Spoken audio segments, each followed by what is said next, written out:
Nag-iisip ka na ba mag-pixie bike? Alam mo ba kung saan makakabili ng magagandang pyesa?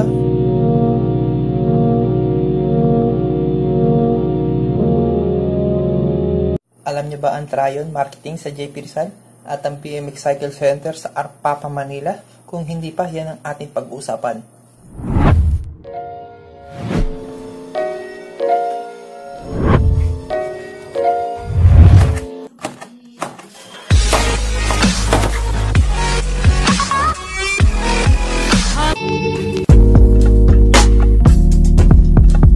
Yeah.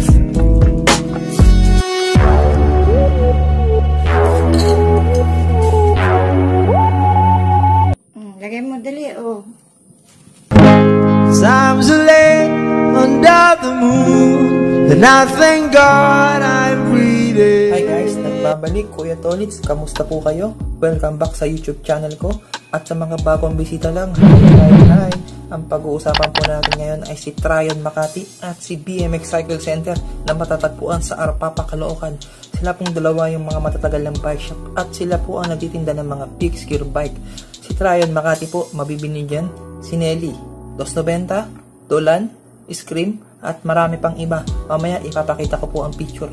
Dahil lockdown ngayon, mag-grab lang ako ng mga picture sa Facebook nila. Sobrang dami po ng pyesa ng bike shop nito. At ipapakita ko lang syempre yung mga nagagandahan para mabusog ang ating mga mata. At ayan po, Abenton bike, built bike. Yung frame set mo niyan, nagkakalaga ng 18,000. Ito naman, Abenton Girls from QC, pa-Jackal Peak. Syempre, kung merong mura, doon tayo agad sa pinakamahal. At ito po, si Nelly, Chrome Edition, 55,000 to 60, depende po sa model. At ito naman po, ang 290, aluminum frame po yan, kagaya ng si Nelly. Ang halaga nitong 60,000. Meron din po silang full carbon, pwede kayong umorder kay Tryon. At kung trip nyo naman ay colorful Scream bike ang nababagay sa inyo, ayan po ang isang model na Scream Sprint, 30,000. At meron din po isang model yan, ito po yun, Scream Magnum. Di ko lang sure kung magkano ang presyo, kaya tanong nyo na lang po kay Tryon. Open po ang shop nila pero for pick up only guys, kaya PM na. Nga pala guys, taon-taon merong Christmas party si Tryon Makati at ayan ang isa sa mga maswerte na nanalo po ng frame set. Ito naman si Mang Abe saka si Kaegay, ang admin ng Pinoy Retro Bikes. Taon-taon po ginaganap yan. At ito pa isa sa maswerte na nanalo po ang si Nelly Built Bike, sa raffle din po yan sa Christmas party nila noong 2015. Share ko lang. At hindi lang po pixie bike ang tinda ng Tryon, meron din po silang folding bike, road bike, cyclocross kagaya na itong si Nelly. At ito naman po si Orville Chua, ayan po ang kanyang commuter bike, si Nelly cyclocross po yan. Syempre meron din po tayo 8 bar na mabibili nyo sa Tryon, napakaganda po niyan. At ang isa po nakabili niya na nag-setup ay walang iba kundi si admin James Albelda ng Fixed Gear Pinas. Ito pa po kanyang isang build, Kulosi Lopro, galing din po sa Tryon yan at nanalo po siya sa event na itong longest skid. Share ko lang.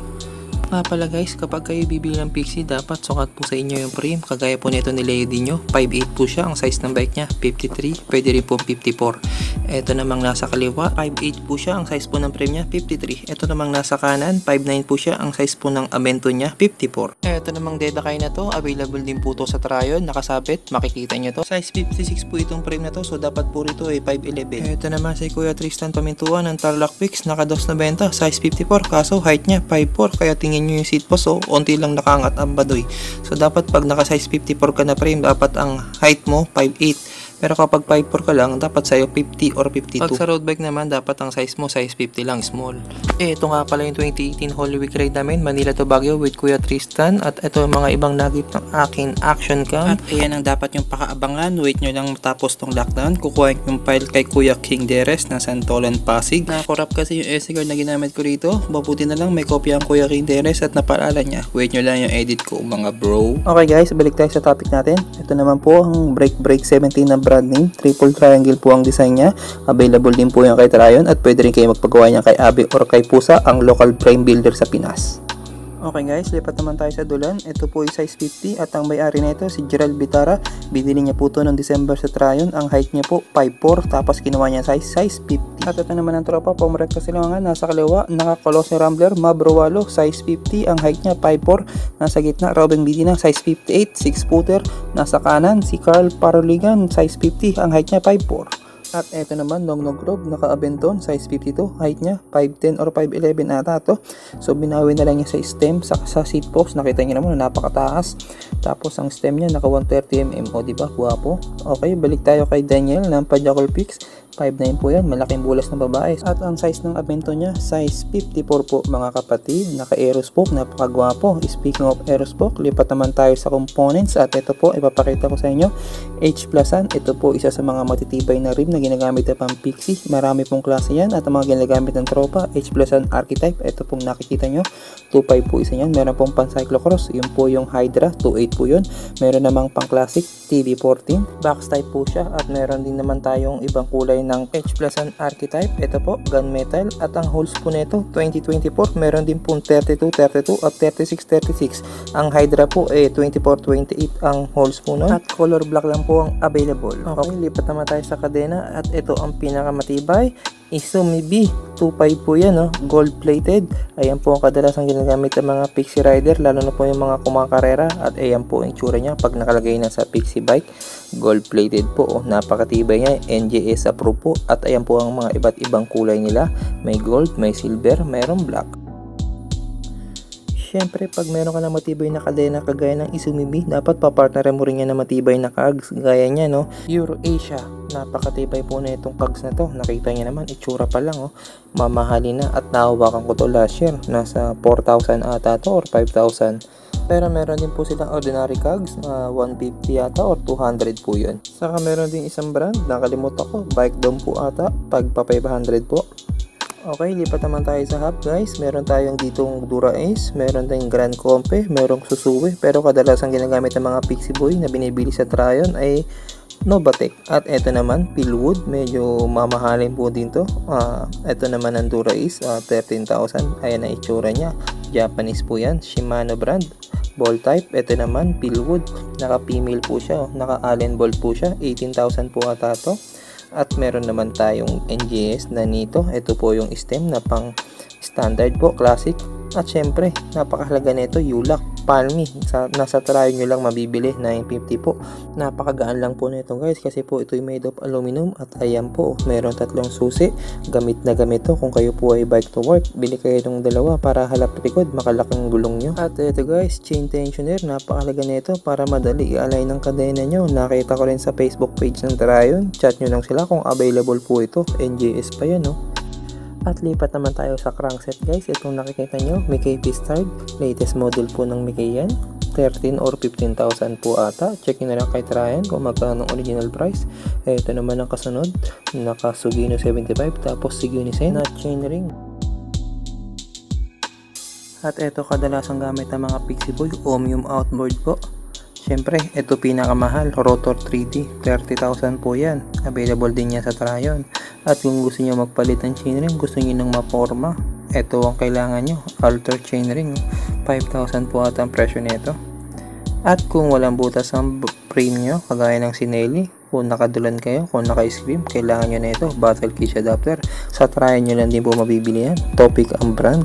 Ganyan din po ang gamit ko na nakakabit sa C-Tube. Ayan po guys, oh, wala pang butas yung prepo sa katungdulan, no? Kaya naka-topic adapter kami. Pwede nyo rin kabit sa seat post or sa handlebar, depende po sa trip nyo guys. At eto naman, available din po yan sa Tryon, Aerospoke, 18 to 20,000 po at ang price range yan. Tanong nyo na lang din po sa Tryon. At eto naman, lipat tayo sa Cashimax saddle. Napakaganda po nito, NJS approved din po yan. Nasa Tryon nyo lang din po mabibili. Napakagwapo niya kung ang build nyo ay classic type. At eto naman, San Marco, ito po para sa modern setup. At yan lang po ang nakita ko sa page nila, pero marami pang available na saddle doon. At kung hanap nyo po yung Alpina Legit, meron po sa Tryon yan, 12,000. Itong Rookie Sport, 7,000 po ata to. Chat nyo na lang po si Mang Jaime or si Mami Rose. At ang pag-uusapan naman ay local brand, dyan number 1 si BMX Cycle Center na matatagpuan sa Arpapa, Caloocan. Si Tryon Makati po pala ay matatagpuan sa JP Rizal, Makati City. Ang landmark po, malapit sila sa dating Santa Ana Racetrack na ngayon ay isa ng mall, at saka po malapit din po sila sa Makati City Hall. At hindi ko pala nabanggit kanina, kung naghahanap kayo ng folding bike at pang diin ang hanap nyo, sa Tryon nyo po mabibili ang Brompton, yung pinakamahal na folding bike. Ang presyo po nun nasa 70 to 80,000. Nga pala, shoutout kay Mami Rose, kay Mang Jaime, sila po yung may-ari ng Tryon Makati. Napakabait niyan.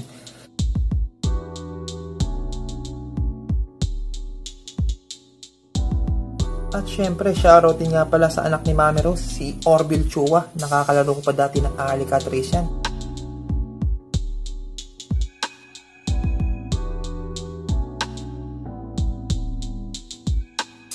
At balik na tayo ulit kay BMX Cycle Center. Ano bang mabibili sa shop nila? Ayan nga pala yung matatagpuan ang landmark Arpapa Station, LRT. Pagbaba nyo ng Arpapa Station, lakaran nyo lang konti, papuntang Caloocan, nasa left side, matatanaw nyo lang po ang BMX Cycle Center. Mabibili nyo yan ay Enemy. Kung nagrampa-rampa kayo dati ng kabataan nyo, dyan po kayo makakabili ng Enemy components. Tapos meron din po silang pang MTB, pang touring, cyclocross, meron din po dyan. Meron din mga ilan na pang road bike. Okay guys, ipapakita ko sa inyo ang mga tinda ng BMX Cycle Center. Ito yung mga nakita ko sa Facebook page nila. Tixlick, pang Pixie po yan. Ito naman po, pang road bike Mavic 700 by 25C. Ang bibili nyo po lagi 25 or 28C. Huwag kayong mag 23C na gulong kasi takaw flat yon. Pag naluba kayo, iyak. Ito nga pala ang mga gulong na tinda ng BMX. Meron silang pang MTB saka pang BMX. Ito naman pang cyclocross, pang touring 700 by 40C. Available din po sa kanila ang tube na pang 35 up to 43C. Meron din na standard na 23 hanggang 28C. Kung naghahanap naman kayo ng rack pang touring bike nyo or front rack para sa Pixie, available din po sa BMX Cycle Center yan. At ito naman po ang mga BMX na available sa kanilang shop. Ipakita ko lang din. Meron din silang Pixie frame. Ayan 5.5 only. Aluminum na po yan. Frame set na. Chat nyo na lang po sila kung available pa yan. Baka naghahanap pa ng MTB bike, meron din po niya sa BMX Cycle 28,000. Single speed po yan. Mungus ang brand. Ito naman po ang The Project Rim Set, 6,000 po. Kasama na po ang kag sa lock ring, sa rim tape. Ito naman ang The Project Saddle, Chromori railings na po siya, 1,580 pesos only. Ayan napakagwapo ng design Slim po. At kung naghahanap ka ng cyclocross fork para sa iyong abe frame or pusa frame, ayan meron na rin sa BMX Cycle Center, made of Chromori na po siya. Disc saka brake ready na po, 3,650 only. At meron din sila guys, aluminum na fork. Ayan 25 max clearance. The Project J-Fork version 2 po yan. At napakagwapo rin po. 3,250 only. At i-share ko naman itong seat post nila guys. Marami rin po silang modelo, 4 na klase. At hindi masyado kamahalan, 1,000 only. Merong 1,100 at ang size po ay 27.2. O diba, panalo ka na. Zero setback kung hanap mo, meron yan dito. At meron din po silang bagong labas na bar tape. Ayan 350 only. Napakaganda po ng kulay batik-batik. At i-share ko naman tong 2-in-1 na combo bar ng BMX Cycle Center, 1,650 only. Chromoli na po yan. At ito naman ang mga bagong labas ng stem nila, -7, pantay lang po yan. Ito naman maiksi para sa cyclocross setup nyo. At meron din po silang seat clamp. Ayan po, pang 31.8 saka pang 34.9, 280 pesos only. Napakaganda. At ito naman ang latest model ng drop bar nila. Kakaiba yung hulma, mukhang masarap to pang karera, 1,280 only guys. At meron syempre pang commuter, 420 saka 440 po ang lapad, bullhorn na oversize. At ito naman ang mga pang BMX na piyesa nila. Pakita ko lang din po, stem, saddle sa manubela. Ito naman pang MTB po, The Project. At pwede rin po yan sa Pixie. At ito nababagay, wide bar. Syempre dapat mayroong grips. Ayan 175. Enzo ng brand. At meron naman The Project 285 pair na po. At ito naman WTB, pang MTB po yan saddle 995 only. Kung hanap ko naman ay 130 BCT na chainring, available din po sa BMX yan 800 only. Kung ubos na yung EP ng chainring nyo, bili na kayo. At syempre nuts, pag na lost thread na yung nuts nyo or naupod na, bili lang kayo dito. Meron din po tayo niyan. At meron din po pala tayong battle cage, 235 only napakaganda niyan, matibay. Syempre pag may battle cage dapat may bote. At ayan 200 din po, tatlo po yung design yan. At meron na rin po tayo The Project Crank 3,350 only, 144 BCT po yan, 165 ang crank arm. Kung gusto niyo naman ipalitan ang chainring, kung gusto niyo mag-upgrade, meron na rin po. Ayan napakagwapo, 48 and 50 teeth available. Kung ayaw mo mag-glitch at mahilig ka sa bands, dapat sa'yo pedal lang po. At toe cage, ayan 550 only. Tapos 1,100 yung toe cage, kakabit nyo na lang sa pedal. At ayan guys, available din po ang hubs nila na Project, 32 saka 36 holes. Tapos fix na po yan, 2,800 only. Syempre meron din silang lock ring kapag napudpud or nasira na yung lock ring nya, 160 pesos only. At kung mahilig ka magbuting-ting sa bahay nyo ng bike, dapat meron ka na itong tools na to. Chain cutter, 390 pesos only. At ito naman, pang baklas ng crank puller, 240 pesos only. Napakamura na po yan. Siyempre, ito pa, kailangan nyo sa biyahe to. Or kung nasa bahay man kayo, pag magbabaklas kayo ng stem or mag-adjust kayo ng seat post. At guys, dapat magi kayo may dala ng air pump, floor pump, or hand pump. Dapat may gauge para kita nyo kinakarga nyo. Ato, the project, 520 pesos only. At meron din po sila integrated na headset, 780 naman ito. At ito naman, ibang klaseng size ng cogs nila, 165 pesos only. Generic lang po yan, pero pwede na. At itong bracket ba hanap mo, meron din po sila BP 350 only. Siyempre, meron din po silang rim tape na the project collab ng Spark, 150 pesos per na. Ang mabibili nyo dyan, kung naghanap kayo ng bakal frame, meron po silang the project high 10 version 1 saka version 2. Kung aluminum naman, meron silang the project Scalawag na mabibili nyo sa halagang 14 or 14,500 nata. Tapos meron pa rin ata silang the project Jeprox, collaboration po ni Team Manila, Daily Grind, Team Manila, Kiko Escora ng Manila Fixture sa kanang BMX Cycle Center. At eto nga pala guys ang second collaboration ng Team Manila, Manila Animal, Kiko Escora at ng The Project BMX Cycle Center, Harabas Frame. At ayan po ang itsura niya pag nakatayo na, napakagwapo, diba? Medyo sloping po ang geometry niya. Ang tubo na ginamit dito, 4130 chromoly at ang presyo 13,500 frame only.